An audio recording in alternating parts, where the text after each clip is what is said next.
Tell us where you think we are from the German perspective when we look at the economy as we're a month into the year.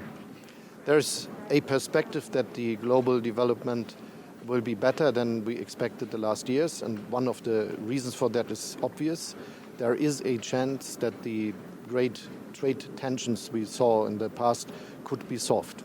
And this would be very important because they are the main reason for the slower growth we have at this time in the world. President Trump here in Davos made it very clear that he is focusing on Europe next. He wants a trade deal with Europe. He wants it, he says, before the U.S. election in November. How does Europe respond to that? President Trump and the then President of the EU Commission, Juncker, made an agreement that we will have talks about trade. Anyone is very willing to get solutions in this field. We shouldn't forget that the starting was some years ago that there was a debate about free trade agreements between the United States and the European Union. This was stopped mainly from the United States. So it is a progress that we now again discuss about trade questions. And I think it is absolutely important that we do not build new trade barriers. The wealth of the nation is better when we have free trade, a rules-based free trade. And do you think it's possible to reach an agreement before the U.S. election with the U.S.? I think it is possible to reach an agreement, and if there is enough effort, it is always possible to do it really soon because we have agreements. So if we put something to it, add something to it, it is something that is really feasible. But in the end, it depends on all sides that have to work very hard. And we should be confident that there are solutions possible. As I already said, there is a long history of willingness in the European Union really to get progress in this question and to reduce trade barriers from both sides. We also have a meeting happening here today to discuss the WTO and the way forward. From your perspective, what do we do to get out of this dispute that we currently have with the WTO, and is there a need for reform? I think it is necessary that we establish more support for the WTO. It has been and is still a very successful organization, and due to that fact, the European Union decided to accept the decisions of the WTO, and we ask others to do the same and to help that all the bodies of the WTO could work as they should.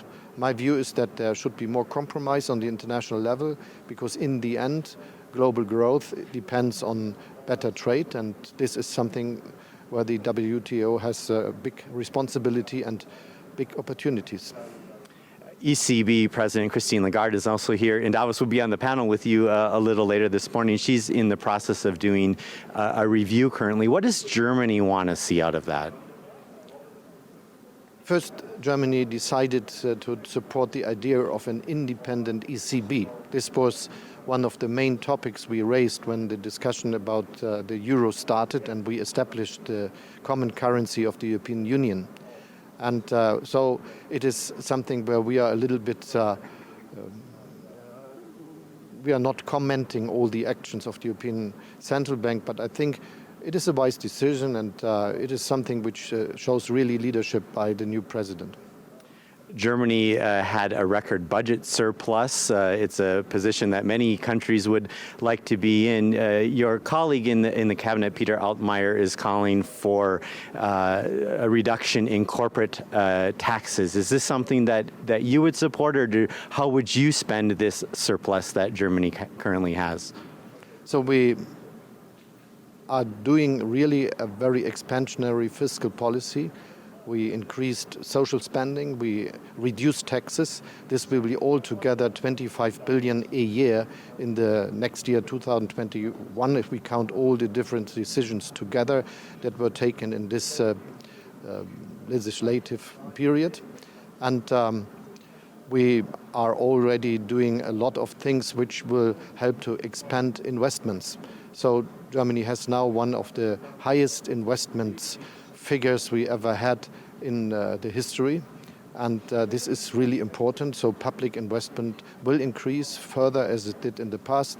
And now with the surplus, we have all the possibility to be very strong in this field, as anyone asked us to be, and as we really want ourselves. Climate is obviously a huge topic here in Davos as well. Germany is in the process of implementing a huge climate package through the government. What more do you think Germany needs to do on this front from a climate perspective? Germany decided to establish a climate package, which was brought out by the government, but now already is accepted by the parliament, so it is legislation.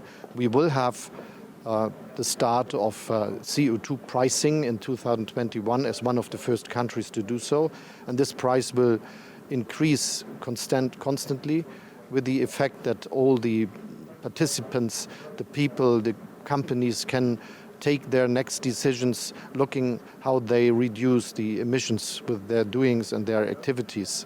And then we decided to go out of the use of coal, which is a very strong question, because it will be 40 gigawatt that will be not anymore used in less than 20 years. And now the big task is to do that, and on the other hand to go into renewable energies. Our next task is to have 65% of renewable energies in 2030, and this is really a big aim where hard work is needed.